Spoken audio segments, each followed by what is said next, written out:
Տոչնի հերդ ես, իրա նման ես նայում, աչքերդ ոնց որ իր աչքերը լինին։ Ինչ է լսում երեխան, երբ իրեն նույնացնում են մի ծնողի հետ, ով դավաճանել է, մերժել է, լքել է, հեռացել է, ով բռնարար է, ով թմրամոլ է։ Երեխայի մոտ խեղաթյուրվում է ինքնընդունման այս բնականon գործընթացը, որովհետև երեխան կարիք ունի գնալու իր արմատներին, նույնականացվելու իր ծնողին, բայց երբ որ իրեն համեմատում են այն ծնողի հետ, որը պատճառ է ընտանիքի ներսում շատ լուրջ դժբախտությունների, երեխայի մոտ ձևավորվում է մեղքի զգացում եւ ամոթ։ Երեխան արդեն չի կարողանում հասկանալ իր էությունը, իր բնությունը, չի կարողանում ընդունել ինքն իրեն, փորձում է շատ հաճախ ճնշել իր մեջ, մերժել իր մեջ իրեն բնորոշ վարքի ձևերը, որովհետև սկսվում է ձևավորվել միտք, որ ես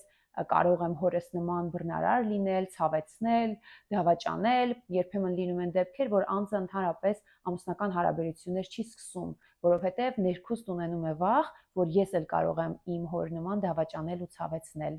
կամ սկսում են շատ լուրջ ճնշել իրենց էմոցիաները, վարքը, որովհետև մտածում են, որ ես կարող եմ հորս նման բռնարար լինել, կամ շատ հաճախ երեխան սկսում է իր ամենափոքրիկ վարքային հուզական դրսևորումների համար ամաչել, մեղավոր զգալ, կարծելով, որ ես էլ հորս պես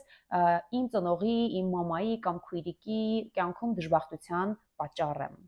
Եվ մենք գիտենք, որ հոգեբանության մեջ շատ կարևոր է, ըստ հոգեբանության բազում տեսությունների, որ մեր մասին ձևավորված կարծիքը գալիս է այն ամենից, թե մենք ինչ ենք լսում սոցիումից, ինչ ենք լսում մեր շուրջը եղող մարդկանցից, որովհետև ի վերջո այդ բոլոր դեպի մեզ եկած պիտակները, կարծիքները,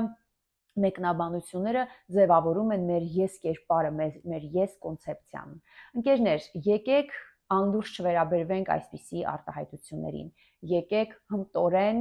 կարողանանք խնայել մեր սիրելիներին, մեր երեխաներին, որովհետև կատակի մեջ, խոսքի մեջ, պատմության ընթացքում այսպես ակնարկելով այդ արտահայտությունները, մենք իսկապես կարող ենք մեր երեխաներին շատ մեծ բեռի տակ դնել եւ շատ մեծ ցավ պատճառել։ Մենք պետք է ամեն